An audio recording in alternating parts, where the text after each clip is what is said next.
Olá, estudantes da primeira série. Quem está falando aqui é o professor Gustavo Treveder e hoje nós vamos estar falando sobre colisões, beleza? Então acompanhe aqui o vídeo comigo, por favor. Objetivo: relembrar os conceitos de conservação da quantidade de movimento, estudar colisões a partir da conservação da quantidade de movimento, classificar os tipos de colisões e entender a colisão parcialmente elástica na prática. Beleza? Então, isso vai ser um exercício bem interessante. Ok, vamos lá então. O que você precisa saber dessa aula? Entender a conservação da quantidade de movimento, ter em mente as definições de massa e velocidade, saber manipular de equações de segundo grau e retirar dados, né, caso você faça alguma experiência. Ok? Então, vamos lá. Você sabia? Acompanhe essa tela aqui. A partir dos vestígios deixados por acidentes e aplicações de leis físicas, é possível obter dados precisos da colisão. A velocidade do movimento, a velocidade do momento do choque é um dado muito importante para a conclusão do relatório. Ela pode ser calculada a partir da conservação da quantidade de movimento de um sistema. Então vejam, né, um perito ele pode utilizar essa informação para saber, né, a velocidade de uma colisão, por exemplo, envolvendo veículos, por exemplo, certo? Como é que seria isso, né? Vamos dar uma relembrada em alguma coisa. Para a análise de uma colisão, consideramos um sistema fechado constituído por corpos envolvidos no choque. Deste modo, podemos considerar a conservação da quantidade de movimento. Lembrando, né, quando a força externas são nulas, eu posso dizer que a quantidade de movimento inicial é igual à quantidade de movimento final.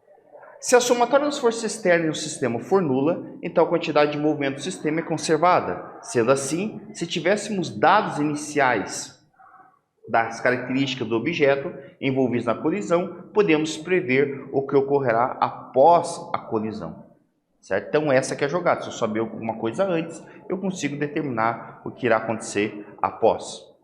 Para isso, eu vou fazer com vocês um exercício. Eu quero que vocês peguem lápis e caneta, sua borracha, material borrão, tudo mais, para a gente poder resolver esse exercício junto aqui.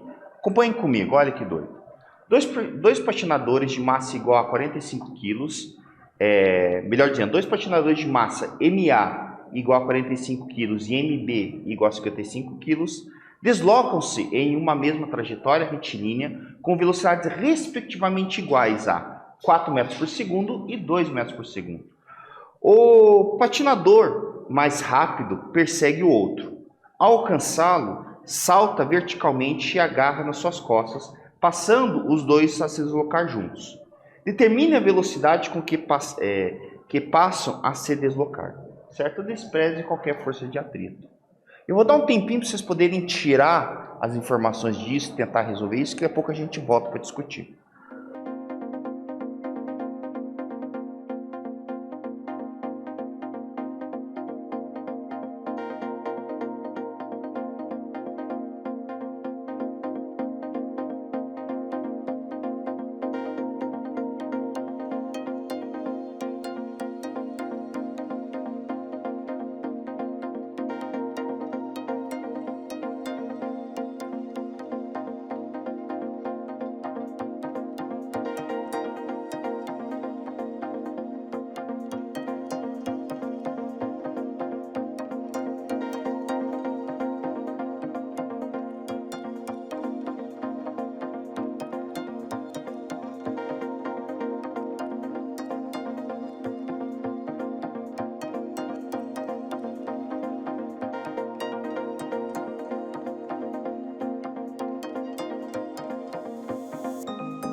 E aí, meus queridos, conseguiram resolver essa questão? Conseguiram discutir ela, fazer, né, a questão lá do tirar os dados e tudo mais? Conseguiram fazer isso? Então, vem aqui comigo agora aqui no vídeo. Então, para solucionar a questão, teremos que considerar o seguinte: sistema isolado. Como diz o sistema, não há força de atrito nesse sistema. Assim, a somatória de forças externas ao sistema é zero, o que valida a utilização da conservação da quantidade de movimento. Ok? Então, partindo desse conceito de que o sistema é isolado, ou seja, força zero, né, quer dizer que a força de atrito aqui principalmente não está atuando, nós podemos colocar o sistema como conservado. Então, como justificado anteriormente, iremos utilizar, né, o princípio de conservação da energia.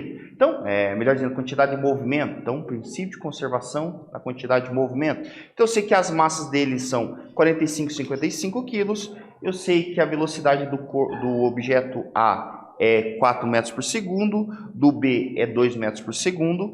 E eu sei que depois ali que eles se encontram, né, você vai ter a soma das massas dos dois, ou seja, massa do A mais a massa do B, certo? Que vai ser igual a 100 kg, porque afinal, a história diz que eles estão se deslocando, um persegue o outro, e o outro acaba, né, um patinador que está mais rápido, acaba levantando o outro, certo? É com certeza uma patinação artística, ok? Bem, vamos lá então.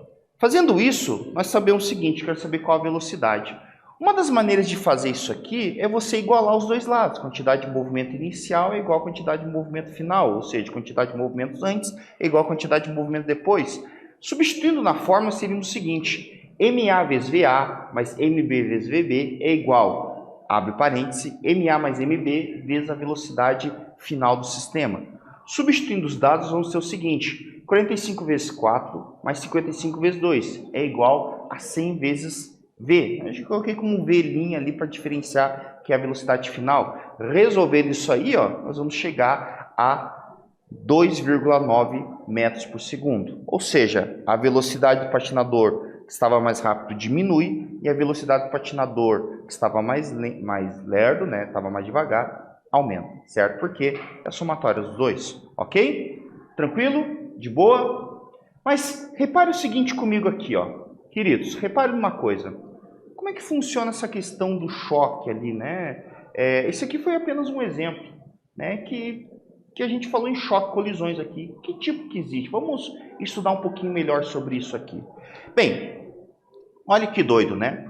Uma colisão pode proporcionar deformação nos objetos envolvidos. Nessa situação, pelo menos parte da energia cinética, né, da energia de movimento é dissipada. Então veja a porrada que o cara deu aqui, né? O jogador, que ele acabou levando uma porrada na cara, né, uma bola. Então houve a deformação tanto da cara do sujeito quanto da bola, certo?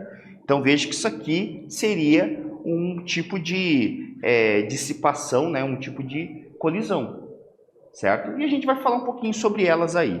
Perceba como a bola se deforma em contato com o atleta. Uma colisão é elástica quando os objetos envolvidos reconstituem-se o seu formato inicial após a colisão, sem perder energia cinética. Ou seja, existe a colisão, mas ela se deforma e ele volta para o seu estado inicial sem perder energia cinética, certo? Então, vamos falar um pouquinho sobre ela. Após a colisão, né, restitui-se tudo mais, seu formato inicial antes da colisão, conservando suas energias cinéticas iniciais anteriores à colisão. Nesse tipo de colisão não restam deformações permanentes. Então veja esse GIF aqui, né? Então você veja aqui, ó, que tem uma bolinha atingindo a outra e existe esse princípio de colisão elástica, né? Como por exemplo bolinhas de bilhar, né? Um bom exemplo para a gente falar sobre isso. Então, falando aqui rapidamente, acompanha aqui comigo. No caso de uma colisão elástica, pode existir a deformação? Pode. Mas eu não posso ter perda de energia cinética, certo? É uma coisa importante. Eu vou analisar também que não existe perda na quantidade de movimento, porque afinal a quantidade de movimento se conserva, como a gente viu ali a questão do patinador. Então, nessa situação da colisão elástica, eu tenho conservação da quantidade de movimento e também conservação da quantidade de energia, ou seja, da energia cinética nessa situação aí. Beleza? Agora veja uma colisão inelástica. Após a colisão, o objeto segue unidos por uma única trajetória. Ocorre o máximo de deformação permanente e parte da energia cinética é dissipada. Então veja que doido aqui, ó. Isso aqui é uma atividade balística, né? O pessoal faz esse experimento de forma balística, né? Então você tem um projétil, atinge um certo bloco, o que vai acontecer aqui, né? Esse bloco ele irá subir, certo? O quanto que ele sobe depende da troca de energia entre os sistemas ali. Nesse caso, existe uma perda de energia cinética, certo? Do conjunto ali. E uma coisa interessante, né, é o seguinte: após a colisão, os objetos seguem unidos em uma única trajetória. Ocorre o máximo de deformação permanente e parte da energia cinética é dissipada. Ou seja, a característica de ter uma colisão inelástica é o fato de eles permanecerem unidos. Onde que aconteceu isso? Os patinadores. Né? Lembra que a gente conversou aqui, falamos sobre exercícios patinadores, eles ficaram unidos, então isso representa uma colisão inelástica, certo? Colidiram ali, certo? E acabaram permanecendo unidos, ok? Bem, e uma colisão parcialmente elástica? Após a colisão, os corpos não permanecem unidos, há dissipação de energia e pode haver a deformação dos objetos colididos. Onde que a gente vê isso normalmente, né? Em acidente de trânsito. No acidente de trânsito, essa aqui é a jogada. Então, você tem a deformação, certo? Ela, às vezes, pode ser até uma deformação permanente, neste caso, né? Não é um critério, né, ali de que seja, e que, nesse caso, existe dissipação de energia, certo? Então, veja que louco ali, né? Eles não permanecem unidos. A gente pode entender isso também como história do jogador. Né? Então, aquele primeiro slide que a gente falou lá do jogador sendo deformado a cara, com certeza a bola não ficou colada no rosto do cidadão. Né? Você vai perceber que houve realmente uma dissipação de energia um pouquinho ali por causa daquela colisão. Então, normalmente, né, você tem essas colisões chamadas parcialmente elásticas. Ok? Bem, para a gente falar um pouquinho sobre esse tipo de assunto, nós temos um bom exemplo que é chamado pêndulo de Newton. Você já deve ter visto essa imagem aqui, né? O que é o pêndulo de Newton? Ele consiste em 5 bolinhas suspensas por barbantes. Quando uma bolinha é erguida em uma das extremidades, ela colide com a sua bolinha vizinha, transferindo a ela a quantidade de movimento e a energia cinética. O processo continua entre as bolinhas até que a bolinha da outra extremidade se levanta conforme o GIF. Então, olha que doido, né? Então, você, por exemplo, levantou a primeira bolinha aqui, né? A última bolinha lá, ela também levanta. E isso fica, teoricamente, no sistema, né, conservativo. Então, quer dizer que, teoricamente, nunca iria parar. Caso o sistema fosse ideal, o pêndulo nunca pararia. Toda a quantidade de movimento e a energia cinética do sistema seria conservada. Na prática, a parte da energia cinética do sistema é perdida em som, calor, tornando-se a colisão parcialmente elástica. Certo que é um modelo, né? Então, nós temos aqui um modelo de pêndulo, né, em que ele iria continuar sempre ali com a mesma velocidade atingida, aquela coisa toda, mas na prática isso não acontece. Mas é um bom exemplo que se aproxima muito de uma colisão elástica. Ok? Tranquilo? Então, agora aqui eu vou fazer um exercício com vocês. Esse exercício aqui ele foi inspirado numa atividade do Enem, certo? E é um exercício que fala sobre colisões, né? Não trabalha de uma maneira matemática muito mas ele é bem interessante aqui. Observe aqui o slide para mim, por favor. Em um pêndulo de Newton, 3 pêndulos são deslocados para a esquerda e liberados, deslocando-se para a direita e colidindo elasticamente com outras 2 esferas que estavam inicialmente parados. O movimento dos pêndulos após a primeira colisão será representada em quais dessas alternativas aqui? Ó? Alternativa A, vejam, alternativa A, você teria, nesse caso, né, lembrando a questão anterior, você tem 3 bolinhas da esquerda que irá colidir com 2 bolinhas que estão à direita. Então, no modelinho A, o que ele apresenta? Que a bolinha do meio iria ficar parada e você teria 2 bolinhas indo para, da esquerda melhor dizendo, duas bolinhas da esquerda indo para a esquerda e duas bolinhas da direita indo para a direita.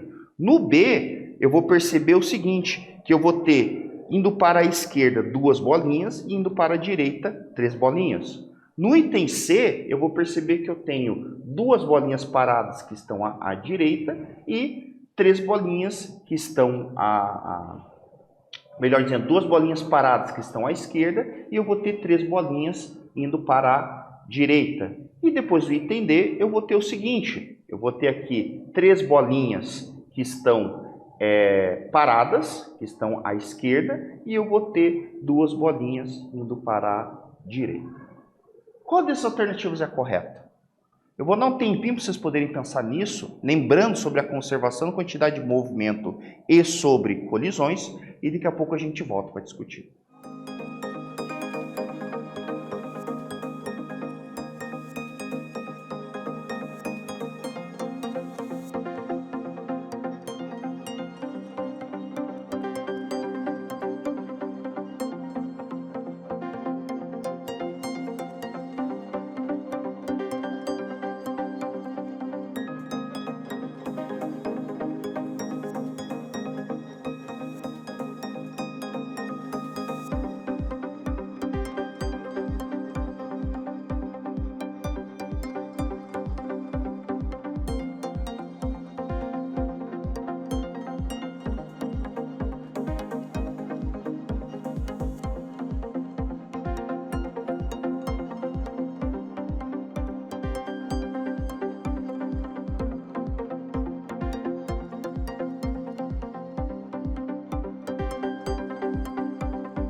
E aí, meus queridos, conseguiram resolver o exercício? Conseguiram pensar aqui? Cara, então, voltando aqui ao pêndulo, né? Eu tenho 3 bolinhas que foram puxadas, né? Que vão colidir aqui. Então, 3 bolinhas, que são 3 bolinhas que estão na parte da esquerda, elas foram puxadas e elas vão se colidir com as outras 2 bolinhas. Como é que ficaria esse resultado, né? Vejam que resposta interessante. Seria a resposta C. Por quê? Tem que ter a conservação da quantidade de movimento. Então, você pensa o seguinte. Se eu tenho movimento 3 bolinhas, eu vou ter continuação dessas 3 bolinhas. Certo? Então, o que acaba acontecendo aqui, né? Eu tenho 2 bolinhas paradas e 3 em movimento. Então, na hora da colisão, a tendência delas é continuar da mesma forma. Ou seja, eu vou continuar tendo 2 bolinhas paradas e 3 em movimento, só que eu vou trocar de lado. Anteriormente, as 3 bolinhas estavam à direita, melhor dizendo, estava à esquerda indo para a direita. Agora, as 3, elas estão continuando seu movimento para a direita. Certo? Tranquilo? Se você fizesse 2, o que ia acontecer? Puxasse 2, só ia se deslocar 2. Se puxasse 1, só ia deslocar 1. Certo? E assim por diante. Beleza? Então, vamos lá. O que vimos hoje? Há 3 tipos de colisões, a elástica, a inelástica e parcialmente elástica, e as colisões podem ser estudadas a partir da conservação da quantidade de movimento. Beleza? Então, está aqui as nossas referências. E, meus queridos, eu espero que vocês tenham gostado dessa aula. Refaça o exercício, principalmente aquele primeiro exercício de matemática lá. Qualquer coisa, vejam vídeos aí sobre pêndulos de Newton. Tem bastante coisa na internet, para vocês poderem entender um pouquinho melhor o que seria esse instrumento didático, um instrumento, né, mais de curiosidade do que de alguma aplicação em si. Ok? Então, espero que tenham gostado dessa aula e até mais!